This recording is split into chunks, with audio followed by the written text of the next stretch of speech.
Amén. Así puestos en pie, vamos a leer Josué, capítulo 3. Y recordemos que estamos en la serie titulada Una vida victoriosa. Estamos estudiando el libro de Josué y hoy vamos para el capítulo número 3. Es el mensaje número 3. Pueden encontrar el 1 y el 2 en internet. Así que los que están viendo por internet también al final van a salir los iconos para que hagan clic y pueden ir a los otros dos mensajes, el 1 y el 2.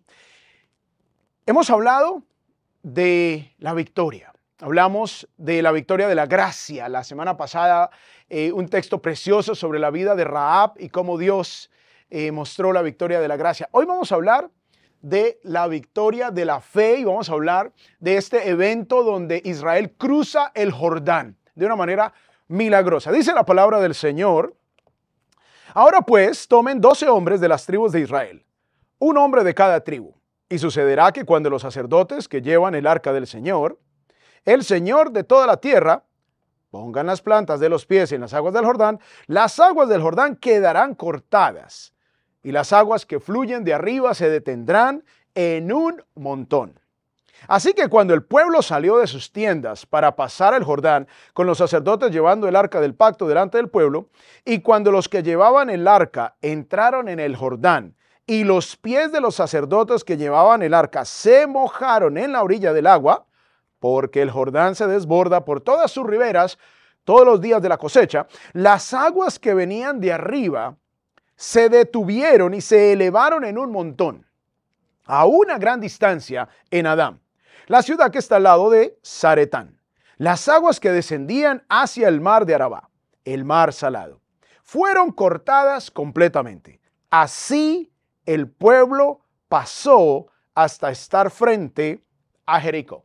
Que el Señor bendiga su santa palabra. Podemos tomar asiento en esta hora. Hoy quiero iniciar contándoles una historia de un hombre llamado Charles Blondin. Charles Blondin fue un famoso artista francés experto en la cuerda floja. Su fama se disparó en septiembre 14 de 1860. Él se convirtió en la primera persona en cruzar una cuerda de 340 metros de larga a casi 50 metros de altura sobre las cataratas del Niágara. Personas de todo Estados Unidos y Canadá vinieron a verlo. Él cruzó varias veces, de aquí para allá, de allá para acá, y cada vez lo hacía con un grado de dificultad mayor. Decidió pasar en zancos, decidió pasar en una bicicleta, decidió pasar con los ojos tapados, decidió cargar una estufa y cocinar un omelette en la mitad de la cuerda floja.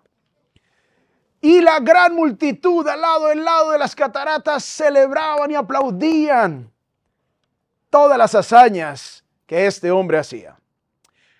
Pero llegó un momento donde Charles Blondin decidió caminar en la cuerda floja empujando una carretilla con un bulto de papas adentro. En un punto, allí en medio de los aplausos del público, Charles Blondin preguntó: ¿cuántos creen que yo puedo cargar este bulto de papas? Y todos: sí, tú puedes. Entonces Charles Blondin arrancó con su carretilla y efectivamente logró pasar de aquí para allá y allá para acá con la carretilla. Luego, parado allí en la esquina, vuelve y pregunta: ¿cuántos creen que yo puedo pasar en la cuerda floja en esta carretilla con una persona adentro? Y todos: sí, tú puedes. Y todo el mundo aplaudía y todo el mundo se regocijaba del entusiasmo tan grande que tenían. Todos le decían: tú eres el más grandioso, tú lo puedes hacer. Todos le daban su voto de confianza expresado en aplausos. Y Blondin volvió a preguntar: ¿en realidad lo creen? Sí, Blondin, sí. Y luego él dijo: ¿cuál es el voluntario que se ofrece a subirse en la carretilla para que yo lo lleve hasta el otro lado? En ese momento hubo un absoluto silencio. Y pasaron varios minutos en los cuales nadie se ofreció como voluntario a subirse en la carretilla para que Charles Blondin lo pasara por la cuerda floja. Todos creían teóricamente que Blondin lo podía hacer, pero nadie confió su vida en las manos de Blondin, el mejor acróbata de la cuerda floja del mundo. Nadie tuvo fe verdadera en Blondin. Lo mismo nos pasa con Jesús. A veces escuchamos de Cristo, sí, resucitaste. Sí, Jesús, tú hiciste milagros. Dios, en tu palabra vemos grandes cosas. Pero cuando el Señor nos pregunta cuántos están dispuestos a tomar de mi mano y caminar conmigo en la cuerda floja de la vida, pocos, dice Él, son los que hallan la vida eterna. Pocos son los que deciden tomar de su mano. Pocos son los que deciden confiar verdaderamente en Jesús. Nadie quiere entregarle completamente todo a Jesús. Muchos deciden aplaudir desde la orilla. Muchos prefieren simplemente dar un voto de confianza a la distancia, pero nadie se quiere arriesgar a que Jesús lo guíe en la cuerda floja de la vida. Así que quiero compartir con ustedes hoy la idea principal de este mensaje del capítulo 3 de Josué, la cual es: fe es dar el primer paso en obediencia, aun cuando no vemos toda la escalera. Se los repito. Fe es dar el primer paso en obediencia, aun cuando no vemos toda la escalera. Vamos a ver 4 cosas que el capítulo 3 nos da, 4 principios acerca de lo que es la fe verdadera. Y vamos a aprender en este precioso y magnífico relato del cruce del Jordán. Recordemos que Israel estaba al borde de la tierra prometida. Ya habían pasado los 40 años en el desierto después de salir de más de 400 años de esclavitud. Y estaban listos ya para entrar en la tierra prometida. Y llega el momento donde tienen que cruzar. Primer punto. La fe verdadera, fe es la primera palabra para completar en nuestras notas, sigue la dirección de Dios. La fe verdadera sigue la dirección de Dios. Muy bien. Veamos el versículo 1. Vamos a iniciar en nuestro estudio versículo a versículo a través de este capítulo. Josué se levantó muy de mañana, y él y todos los israelitas salieron de Sittim y llegaron al Jordán.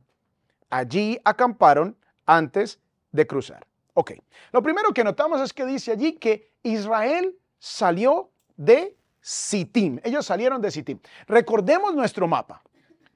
Mar Mediterráneo a la izquierda, Mar de Galilea al norte, río Jordán en medio del valle del Jordán, llega hacia el Mar Muerto. A la derecha tenemos a Sittim, que es la ciudad donde acampó Israel. Allí estuvieron, acampados, listos para cruzar. Pero llega el momento en donde ya se levanta Josué y todos los israelitas, y entonces es aquí donde toda la nación se va a la orilla del río Jordán.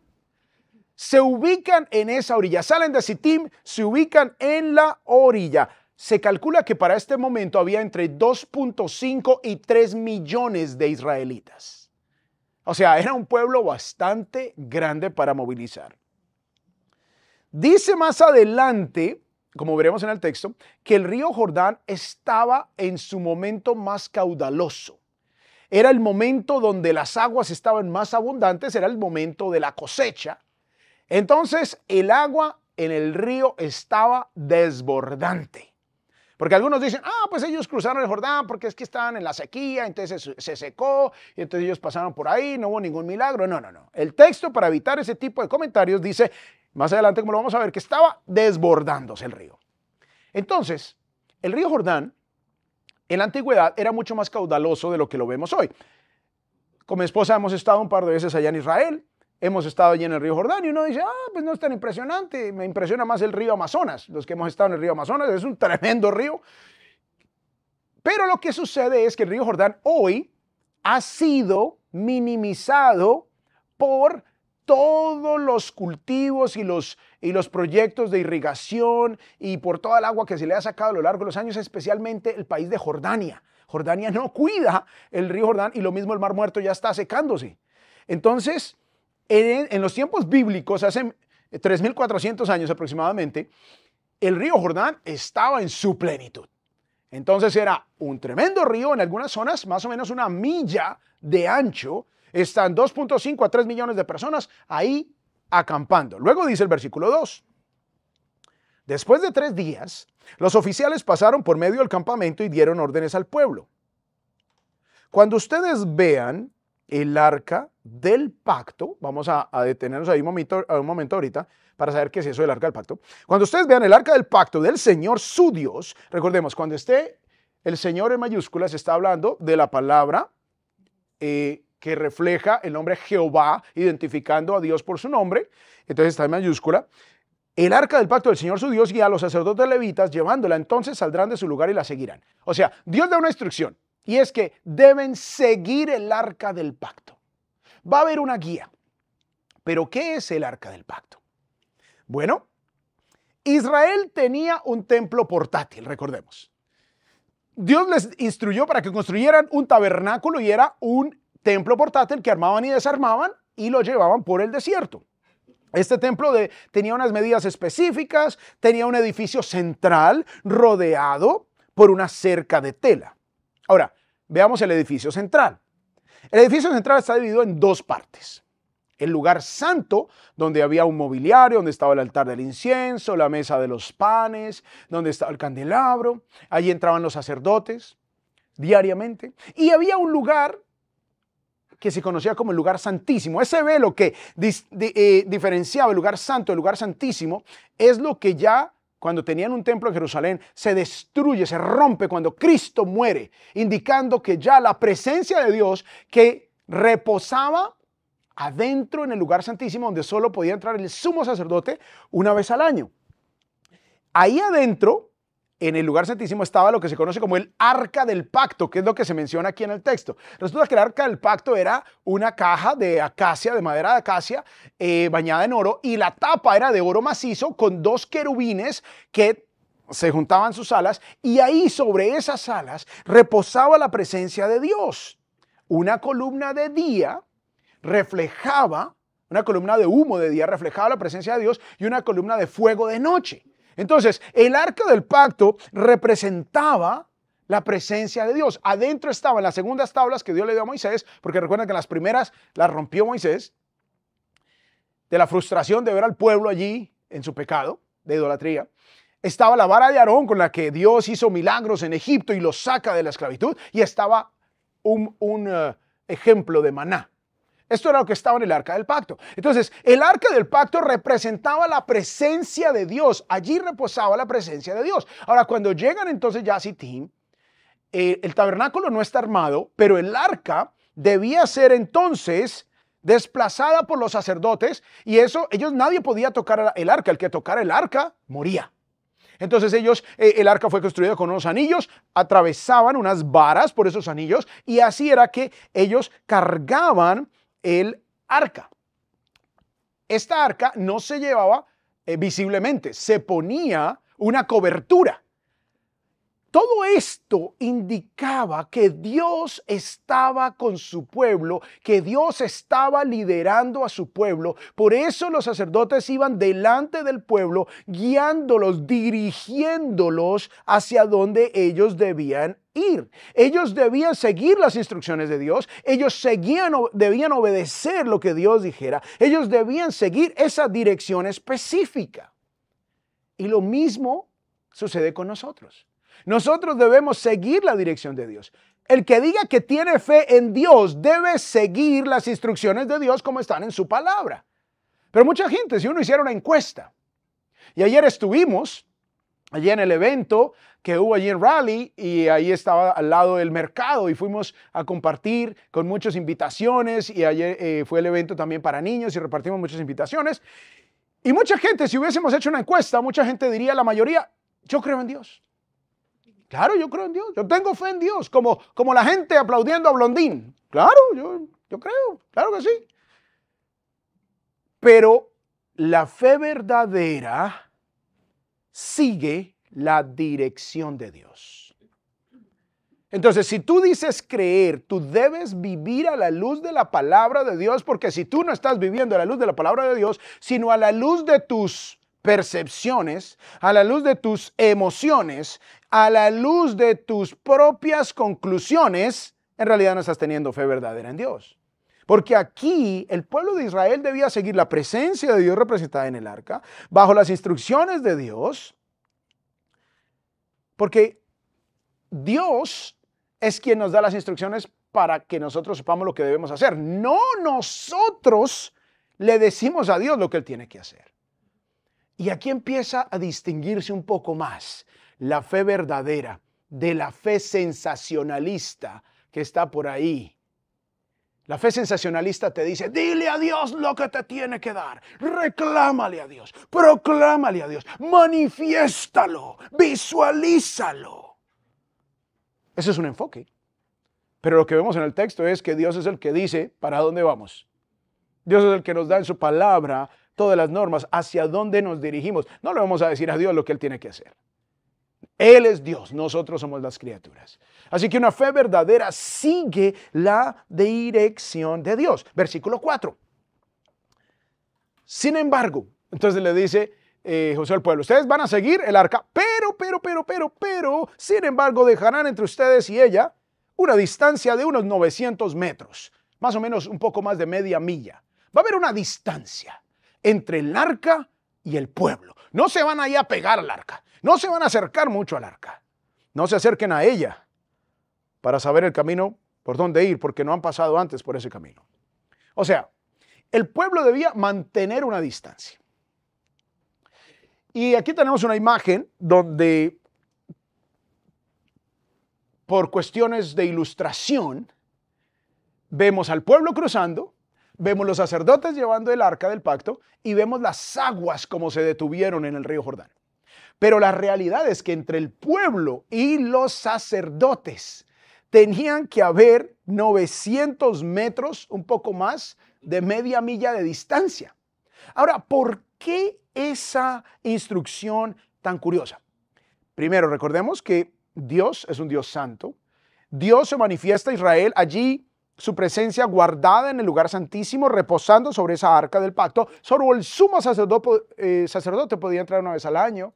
Debía hacer sacrificio por el pueblo delante de Dios. Si el mismo sacerdote no se purificaba bien, ceremonialmente y espiritualmente, podía caer muerto delante de la presencia de Dios. Entonces Dios les dice, no se acerquen para recordarles, sí, yo estoy liderándoles, yo estoy guiándoles, yo estoy mostrándoles el camino, yo estoy con ustedes, pero no se confundan. Yo no soy su compadre. Mantén tu distancia, yo soy el Dios santo de Israel. Cuidado como nos referimos a Dios. A veces, ¡ay, qué chuchito lindo! No, ningún chuchito lindo. ¡Ay, que el jefe! Que el man de arriba. No, nada de eso. El Dios todopoderoso. El Dios santo. El Dios glorioso. El Dios digno de toda adoración. El Dios a quien debemos reverencia y temor, sabiendo que Él los dirige, pero con mucha reverencia. Por eso no le decimos a Él lo que tiene que hacer. Nos sometemos a lo que Él nos dice que nosotros debemos hacer. Así que Él nos está recordando que Él está presente. Él es un Dios inmanente, lo que se llama en teología, un Dios inmanente. Pero también es un Dios separado, un Dios santo. Eso es lo que significa santidad, separado. Ellos debían seguir la dirección de Dios. Recordemos la idea principal. Fe es dar el primer paso en obediencia, aun cuando no vemos toda la escalera. Ahora, si ya habían escuchado esto, es porque es una adaptación de una frase que dijo Martin Luther King Jr. alguna vez. Pero yo creo que es un paso de obediencia, no es un paso a lo que yo quiera. Ay, yo creo que Dios me está llamando a esto, me lanzo ahí como un loco. No, es un paso en obediencia. Cuando yo ya sé lo que Dios me ha pedido, entonces lo hago. Muy bien, punto número 2. La fe verdadera no solamente sigue la dirección de Dios, sino que también purifica. Purifica.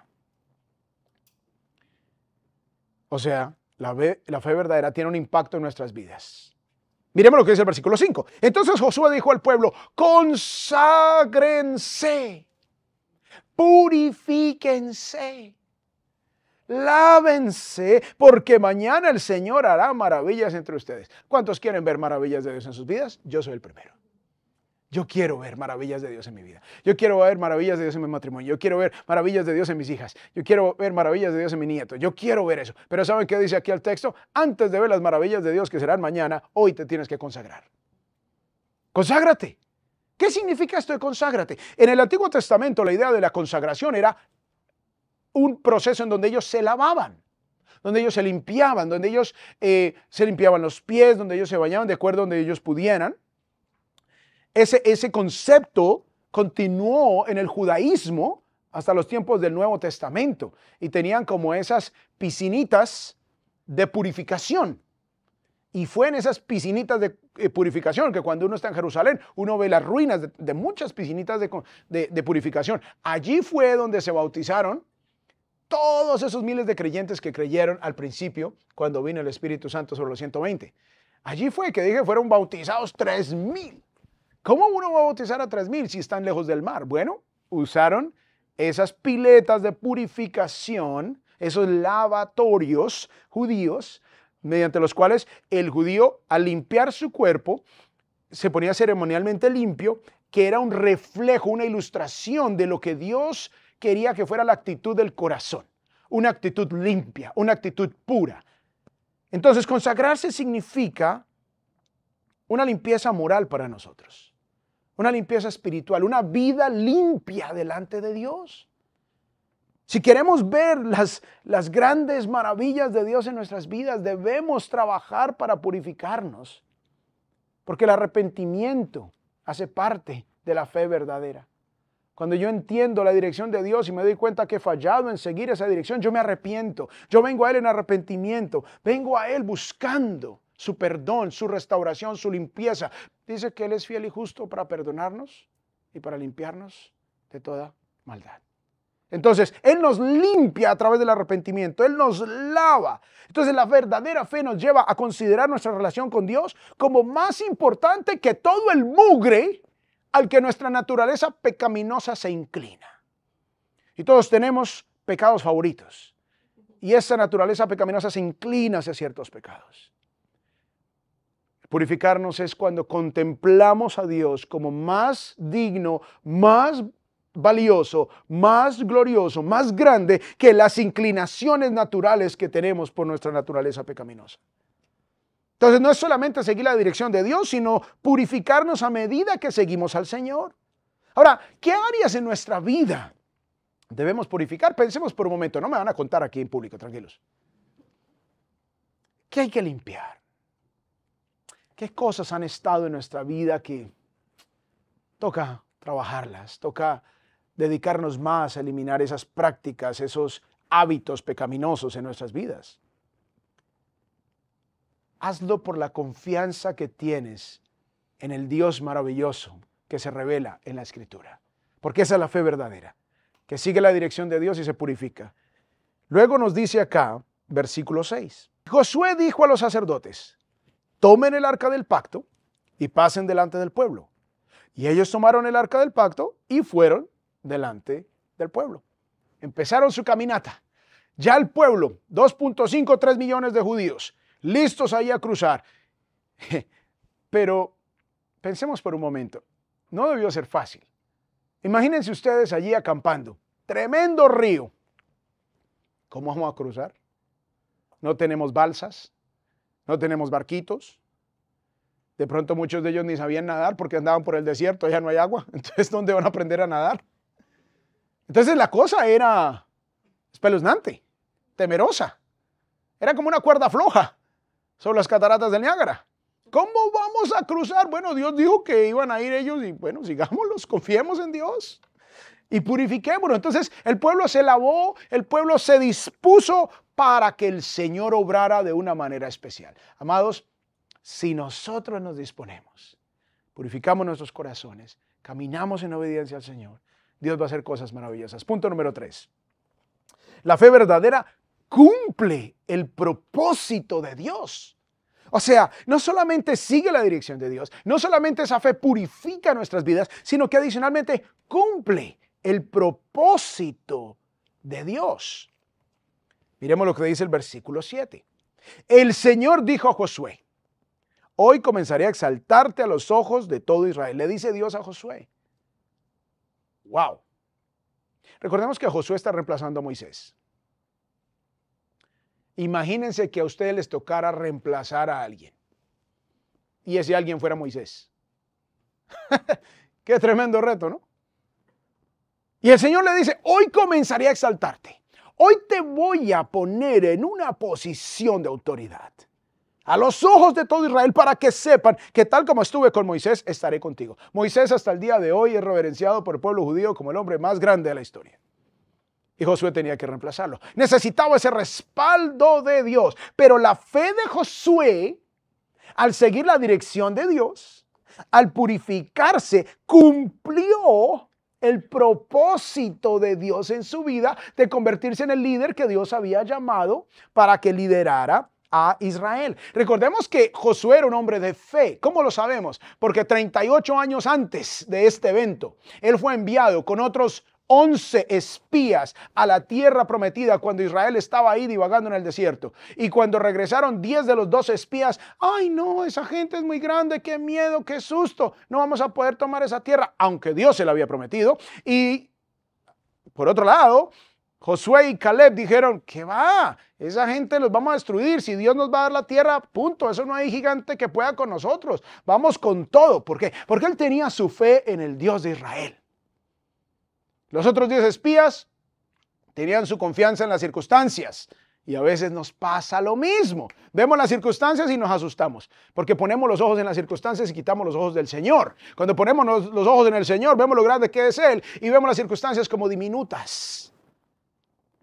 Este es un problemilla ahí. Porque estamos mirando al Dios Todopoderoso. Entonces, Josué era un hombre de fe. Fue un hombre que siguió las instrucciones de Dios, un hombre que se purificó y un hombre que a partir de su fe, esa fe verdadera cumple el propósito que Dios tenía para él. Ahora ustedes dirán, ay, pero ¿cuál será el propósito de Dios para mí? Porque yo no soy un gran líder, yo no estoy llamado a esto o aquello. Miren, sigamos leyendo, versículo 8 al 9.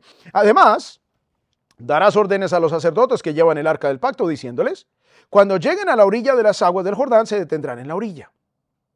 Entonces Josué dijo a los israelitas, acérquense y oigan las palabras del Señor su Dios. Había un propósito para Josué, había un propósito para los sacerdotes. Ellos debían llevar el arca, nadie más podía llevar el arca. Dios había dado instrucciones específicas. De pronto, tú no vas a ser el líder, de pronto tú vas a ser el que lleve el arca, de pronto tú vas a ser el que cante. Como vimos hoy, necesitamos gente para la alabanza, porque Daniel no nos acompaña hoy. Está con su familia en Charlotte. Entonces necesitamos a alguien que diga, ok, yo puedo. Y estamos iniciando, claro, y estamos coordinando diferentes cosas.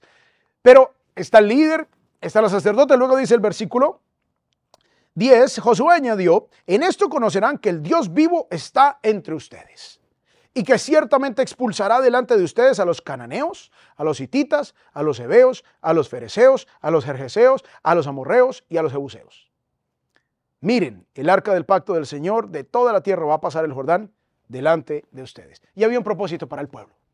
Dios tiene un propósito para Josué, tiene un propósito para los sacerdotes y tiene un propósito para el pueblo, que era un propósito de victoria en los propósitos que Dios había establecido para ellos. Dios tiene un propósito con cada uno de nosotros en relación con su reino. Todos somos útiles en su reino. Ayer me llené de gozo de ver a todos los que nos pudieron acompañar ayer, ir, repartir invitaciones, estar en la mesa, compartir con la gente. ¡Qué lindo! Porque se cumple el propósito de Dios para el cual nos creó. Ahora, Dios es llamado aquí el Dios vivo. En contraste al Dios de todas esas naciones paganas, un Dios que tiene ojos y no ve, tiene boca y no habla. Un Dios falso. Así que el Dios vivo está entre ustedes, les dice Josué. Recordemos la idea principal. Fe es dar el primer paso en obediencia, aun cuando no vemos toda la escalera. Punto número 4 y último. La fe verdadera da el primer paso. La fe verdadera da el primer paso. Entonces, no solamente la fe verdadera sigue la dirección de Dios, su palabra, Entonces yo voy a ver qué es lo que Dios quiere para mi vida. O qué Dios quiere para mi vida en el área emocional. O qué Dios quiere para mi vida en el área financiera. O qué Dios quiere para mi vida en el área de servicio. O qué quiere Dios para mi vida en el área familiar, en el área matrimonial. ¿Qué quiere Dios para mi vida? Sigue la dirección de Dios. Oh, entonces me voy a empezar a purificar porque empiezo a darme cuenta que Dios me dice que esto es desagradable, que esto es pecado, que esto no es bueno. Me voy a purificar y eso me va a llevar a cumplir el propósito de Dios, pero debo dar el primer paso. Veamos cómo la fe verdadera se demuestra con hechos de que en verdad hemos puesto nuestra confianza en su palabra. ¿Recuerdan? ¿Cuántos creen que Blondín podía cruzar con la carretilla a una persona? Todos creían, pero ¿quién se quiso subir? Nadie. Versículo 12. Ahora pues, tomen 12 hombres de las tribus de Israel, un hombre de cada tribu. Y sucederá que cuando los sacerdotes que llevan el arca del Señor, el Señor de toda la tierra, pongan las plantas de los pies en las aguas del Jordán. En el momento en que los sacerdotes pusieran la planta de su pie en las aguas del Jordán quedarán cortadas. Y las aguas que fluyen de arriba se detendrán en un montón. Increíble. Antes de que Dios abriera las aguas del Jordán, los sacerdotes debían meter su pie en el agua. ¡Qué prueba de fe! ¡Qué prueba de fe! Imagínense cargando ahí eso y bueno, ¿y qué vamos a hacer? Donde nos caiga el arca morimos, donde pongamos la mano en el arca morimos. Y ahora el Señor nos está diciendo que caminemos, que apenas pongamos la planta del pie en las aguas, el Señor va a obrar. Y muchas veces nosotros queremos que Dios obre sin que tengamos que tener fe. Pensémoslo. Como sacerdote uno diría, bueno, Señor, ¿y qué tal si abre las aguas mejor primero y yo pongo el pie y así no me tropiezo? Y todo queda chévere. Pero se requería de que los sacerdotes pusieran la planta de su pie en las aguas, en ese río caudaloso, en ese río furioso, antes de que Dios obre. Él quiere que demos el primer paso. ¿El primer paso en qué? En lo que tenemos certeza que es su voluntad. No en cualquier cosa, no en cualquier locura. No, que voy a hacer un negocio y yo por fe. No. Es en lo que Dios te está pidiendo con claridad a tu vida. Aquí ellos no tenían ninguna duda. Era clarita la instrucción. Van, llevan el arca, ponen el pie en las aguas. Porque si ellos no ponen el pie en las aguas, ¿dónde está la fe? Si Dios les abre las aguas del Jordán y ellos no tienen que poner el pie antes, pues no hay necesidad de fe, sino todo va a ser por vista. Sí, miren, Dios abrió las aguas. Qué bueno, qué cómodo. Pero fe es la confianza de que debo hacer lo que Dios me pide, sabiendo y descansando en que Él hará su voluntad. Mi parte es la obediencia. ¿Qué está pidiendo Dios de ti? ¿Qué está pidiendo Dios de ti y que tú no has dado ese paso de fe? Esa es la pregunta. Ahora recordemos, no confundamos fe con pensamiento positivo. El pensamiento positivo es, yo sé que me va a salir ese trabajo. Eso es pensamiento positivo, tú no sabes nada. Ni yo tampoco. Y claro, no tiene deseos. Yo quisiera que me saliera un mejor trabajo. Cuando nuestras hijas han ido a entrevistas de trabajo, yo como pastor no les puedo decir, yo sé que te va a salir. ¿Yo qué voy a saber? Ni brujo que fuera. Pero sí les digo, órale al Señor, te acompaño en oración, haz tu mejor esfuerzo, haz tu parte y Dios hará la de Él. Si no te sale es porque no es la voluntad de Dios. Eso es fe, descansar en el plan de Dios, hacer mi parte y Dios hará la de Él. Pero no es querer manipular con las energías que flotan en los aires las cosas. Es que si yo le pongo harta fe a esto me va a salir. No, esa no es la fe bíblica. Eso es pensamiento positivo. Eso es lo que hablan los motivadores. Saca el tigre que hay en ti. Pero la Biblia nos dice, elimina el tigre que hay en ti. Y confía en el Señor. Obedece, da el primer paso en lo que tú tienes convicción que Dios te está pidiendo. Y así fue nuestra llegada aquí a Carolina del Norte. Las cosas no estaban dadas perfectamente, de hecho estaban muy imperfectas. Pero cuando entendimos y confiamos y sentimos de parte del Señor que todas las cosas se alineaban para que viniéramos a servir aquí en esta iglesia, y obviamente todo eso no es una cuestión mística o no, uno mira elementos, se alinea esta iglesia con mis convicciones, con mi doctrina, con mi teología, se alinea esta iglesia con la filosofía, con lo que está en mi corazón hacer para la obra. No había mejor encaje que esta iglesia para nosotros. Entonces eso, adicionalmente nuestra familia está cerca. Oh, Señor, wow. Entonces uno va mirando y va siguiendo la dirección del Señor, pero tocaba dar el paso de fe, tocaba poner el pie en el agua. Dios obra por medio de la obediencia de su pueblo. Dios te llevará a su propósito por medio de tu confianza en Él y de que tú des tu paso. Haz lo que Dios te está llamando a hacer. Ahora, como iglesia, ahorita al final los voy a llevar a un lugar. Aquí mismo, tranquilos. Ay, no, es que yo tengo que ir a almorzar. No, tranquilos. Aquí mismo en la iglesia los voy a llevar a un lugar. Es el lugar que el Señor nos ha entregado al grupo de español. ¿Ok? Es el lugar donde nos vamos a empezar a reunir. Pero el número de personas que tenemos en este momento, pues, no encaja. Entonces nos va a tocar a nosotros dar un paso de fe.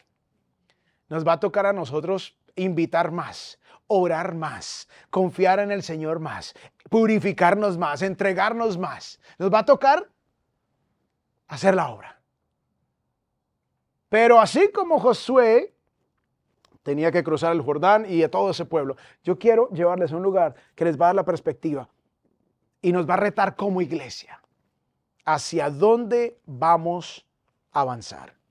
Así que cuando Dios pone la convicción en tu vida de que tienes que hacer algo, da el primer paso porque Dios se encargará del resto.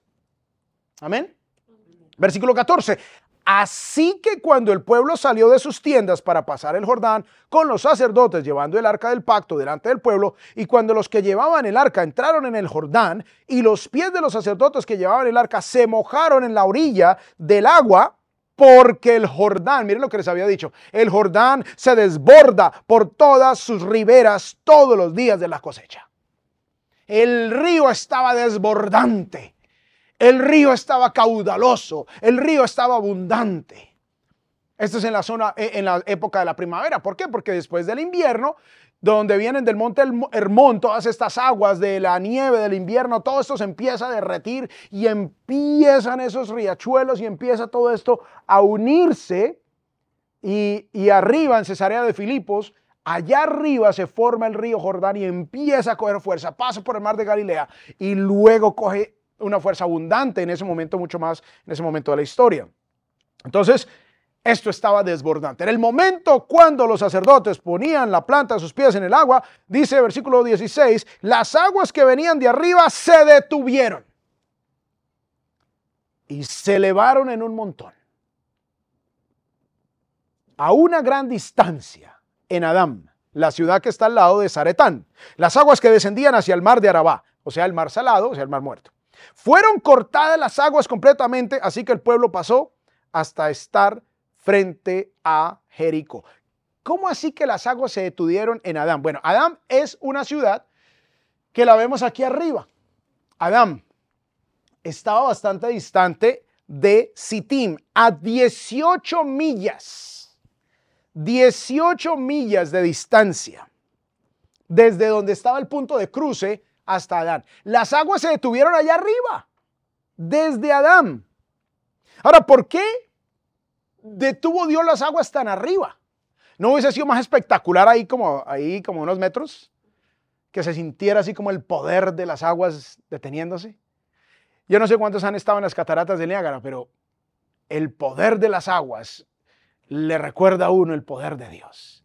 Y se siente la energía, ¿no? Entonces imagínense, yo diría, Señor, yo prefiero que las detenga las aguas aquí frente a mí, para con eso yo puedo sentir ese poder. Pero las detuvo 18 millas allá arriba. Obviamente las aguas debieron empezarse como a correr. Porque fue en el momento en que los sacerdotes ponían su pie en el agua, empezaban las aguas a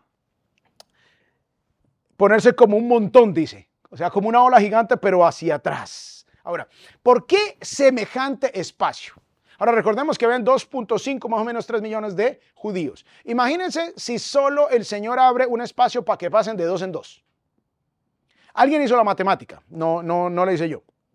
Pero si pasaran 2 personas a la vez, en un espacio así pequeñito, la fila sería de 800 millas de larga para 2.5 millones de personas. Y tomaría un mes cruzar, de 2 en 2. Ahora, si pasan 5,000 personas a la vez, 5,000 personas solamente se toma un ancho de 3 millas.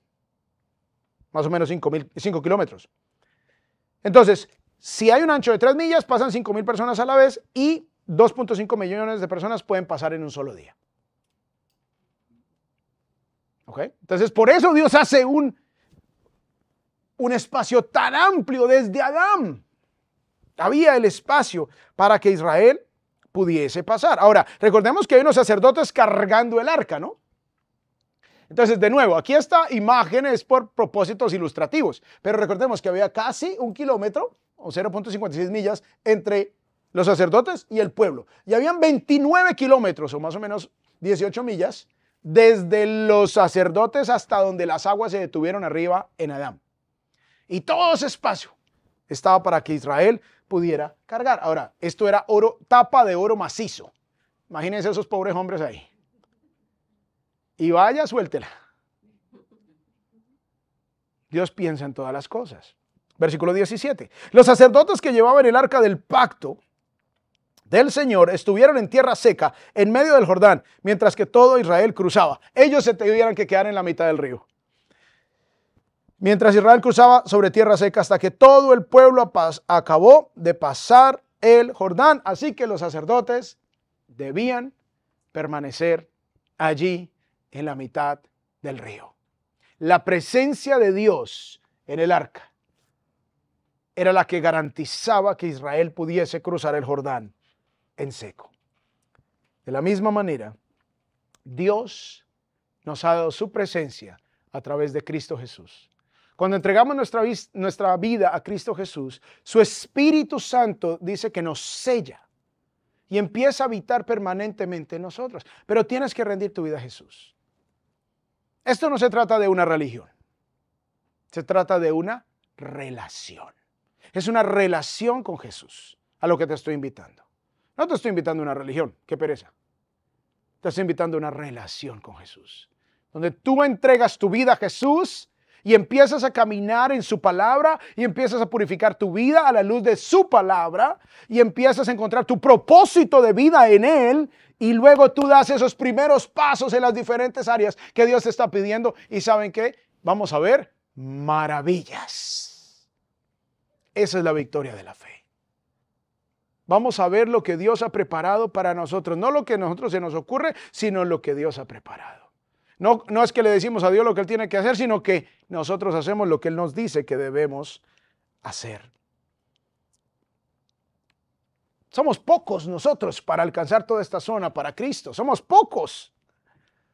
Pero tenemos al Señor, que es grande. Vamos a poner el pie en el agua. Vamos a dar ese paso. Vamos a creerle a Dios. Vamos a ver sus maravillas. Vamos a repartir invitaciones. Vamos a buscar a otros. Y ahorita al final les voy a repartir unas invitaciones a cada uno para que tengan en su carro, en su bolso, para que ahorita que vayan a almorzar, al mesero, a la mesera, a todo hispano que se encuentren, a todo lugar, a los amigos del trabajo. Mira, te invito a la iglesia, te invito a la iglesia. Nosotros repartimos, Dios hace el resto. Nosotros esparcimos la semilla, Dios da el crecimiento. Amén. Pero si la gente no sabe que existimos, ¿cómo Dios va a traerlos? Así que vamos a orar que Dios use esas invitaciones para traer a muchos aquí a la iglesia y aquí los podamos llevar a Jesús. No olviden la idea principal. Fe es dar el primer paso en obediencia, aun cuando no vemos toda la escalera. Oremos.